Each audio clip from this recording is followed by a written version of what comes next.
Good afternoon. My name is Femi. I was taking crystalloid. What are crystalloids? Crystalloid is from the root word crystal and meaning resembling a crystal. These are electrolyte solutions with small molecules that can diffuse freely throughout the extracellular space, and they have a low tendency to stay intravascular. The principal component of this is inorganic salt, sodium chloride, and it has been shown that 75 to 80% of infused crystalloid is distributed in interstitial space. This makes it an ideal crystalloid for the treatment of burns. Volume resuscitation with crystalloid fluid expands interstitial volume rather than plasma volume, and the examples include isotonic saline, lactate, Riga solution. These are the types of crystalloids. We have isotonic crystalloids, hypotonic solutions, and hypertonic solutions. Isotonic crystalloids. These are when the concentration of the particles or solid is similar to that of the plasma. It doesn't move into the cells and remains within the extracellular compartment, thus increasing intravascular volume. Example of that include 0.9% sodium chloride, Rigas lactate, and 5% dextrose in water. Hypotonic solutions. Compare with intracellular fluid as well as compare with isotonic solutions. Hypotonic solutions have a lower concentration of solutes, that is electrolytes. This solution will hydrate the cells, although their use may deplete fluid within the circulatory system. Examples of that include 0.4% sodium chloride, 0.3% sodium chloride, 0.2% sodium chloride, and 2.5% dextrose in water. Hypertonic solutions have a higher tonicity or solute concentration. The osmotic pressure gradient draws water out of the intracellular space, increasing extracellular fluid volume. So they are used as volume expanders. Examples include 3% sodium chloride and 5% dextrose saline. This is the constitution of isotonic saline. It contains a prototype crystalloid fluid, which is 0.9% of sodium chloride, and that is around 9 grams of sodium chloride per liter. It is called normal saline because the percentage of the sodium chloride in the solution is approximate to the concentration of sodium and chloride in the intravascular space. The osmolarity is around 308 milliosmol per liter. The normal rate for that of the ECS is around 280 to 300 milliosmol per liter. Now, these are the implications for when to use crystalloid. To treat low extracellular fluid, as in fluid volume deficit from hemorrhage, severe vomiting or diarrhea, heavy draining from GI suction, and in shock and patients with mild hyponatremia. Also in patients with metabolic acidosis such as diabetic ketoacidosis. And it is the fluid of choice for resuscitation effort. It is the only fluid used with arbitration of blood product. And what are the disadvantages of this? In metabolic acidosis, due to the high chloride concentration, that is, it can cause hypochloremic acidosis. Hyperchloremic acidosis, that is high concentration of chloride in the blood. And also in intraoperative infusion of isotonic solution saline at the rate of 30 milligram per kg per hour, because a drop in the serum pH from 7.41 to 7.28 after 2 hours. Ringer's lactate. This features potassium. The potassium concentration in Ringer's lactate is around 4 milliequivalent per liter, and that of calcium ion concentration is around 3 milliequivalent per liter, and it is in appropriate concentration with that of the plasma. Sodium concentration is reduced for electrical neutrality. The sodium concentration in Ringer's lactate is around 130 milliequivalent per liter. Lactate addition requires reduction in chloride concentration, which is a close approximation of plasma chloride concentration. Thus, the risk of hyperchloremic acidosis with large volume infusion of Ringer lactate is eliminated. This Atman solution is contraindicated as diluent for blood transfusion. Ringer lactate remains the most physiological adaptable fluid because its electrolyte content is most closely related to the composition of body's blood serum and plasma. I said that already. Another choice for the first line resuscitation for certain patients such as those with burns injuries because of the predisposition to stay in the interstitial space. What are when to use renal lactate? Number one, to replace GI tract fluid losses in patients having diarrhea or vomiting, fluid losses due to burns and trauma, patients experiencing acute blood loss, or in patient with hypovolemia. What are the disadvantages? Calcium ions in Ringer's lactate can bind with certain drugs and inactivate or reduce their effectiveness.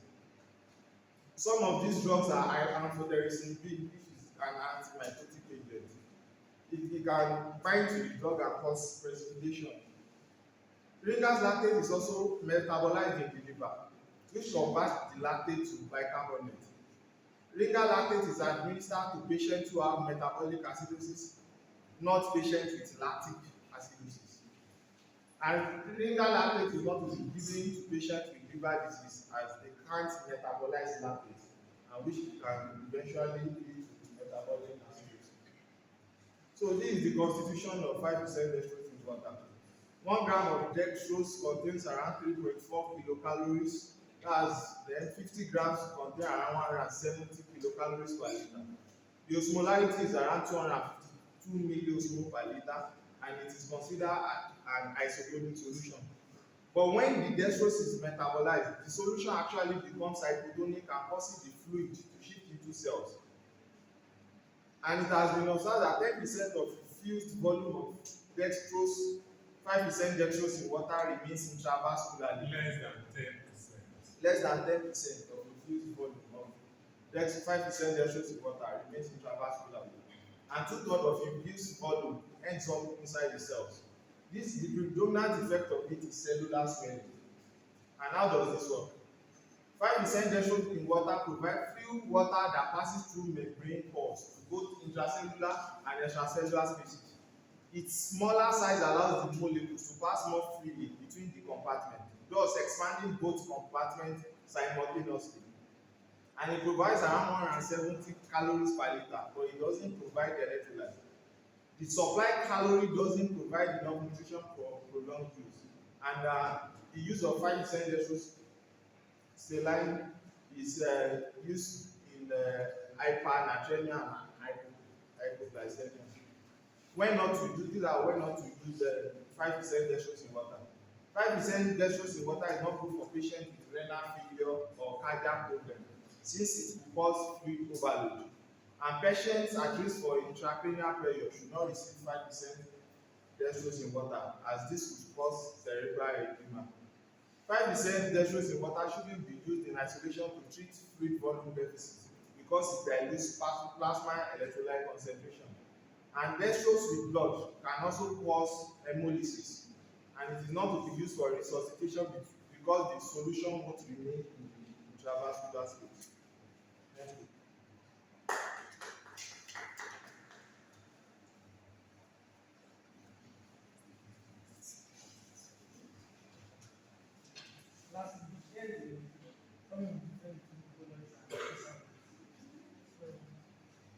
Crystals and have like of 30 to 60 minutes, which is very shorter than progress outside several hours to days. Volume, please. The half-life of crystals is about 30 to 60 minutes, while that of fluids range from several hours to days. Then fluids, 3 times the volume is needed for replacement replacement therapy. While for fluid, the volume ratio of 1 to 1 is required for fluid. Then excessive use can cause peripheral and pulmonary edema for crystalloid administration. But for fluid solution, excessive use can precipitate cardiac failure.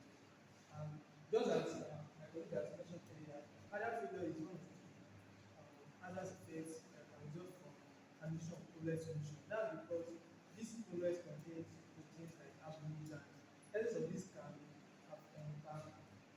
affect the blood vessels and lead to formation of clots, which can damage blood vessels and occlude pulmonary circulation, and that can lead to cardiac failure. Now, molecules small enough to freely cross capillary walls, so less fluid remains in the intravascular space. Because of the absence of plasma proteins or any other protein content in fluids in crystals, they are majorly aqueous solution containing electrolytes like sodium chloride and other electrolytes. So the molecules are relatively small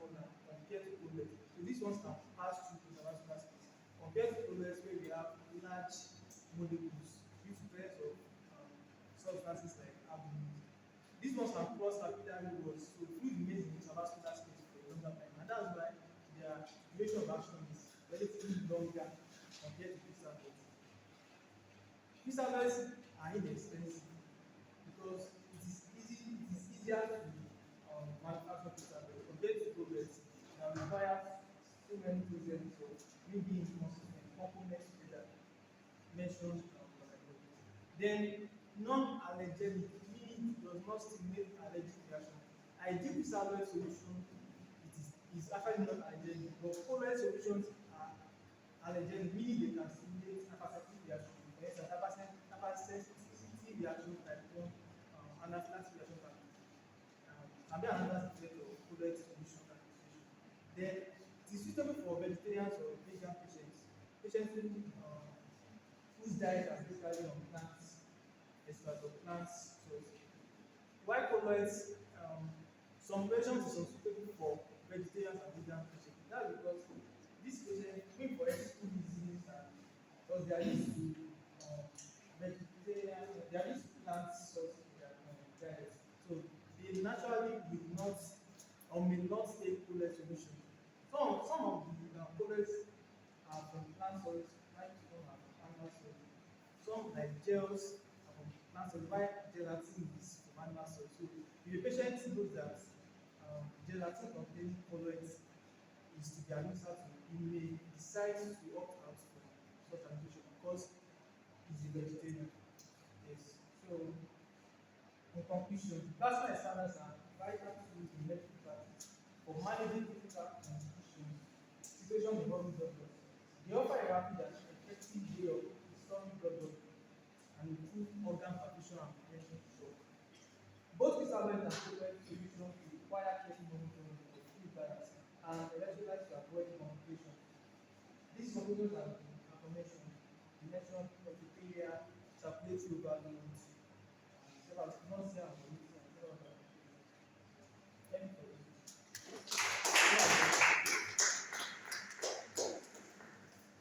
Nice one. Well done. What the only thing you guys forgot to do was to give us a table comparing the electrolyte concentration of uh, plasma with the different solutions, with the different plasma expanders. I would have wanted something whereby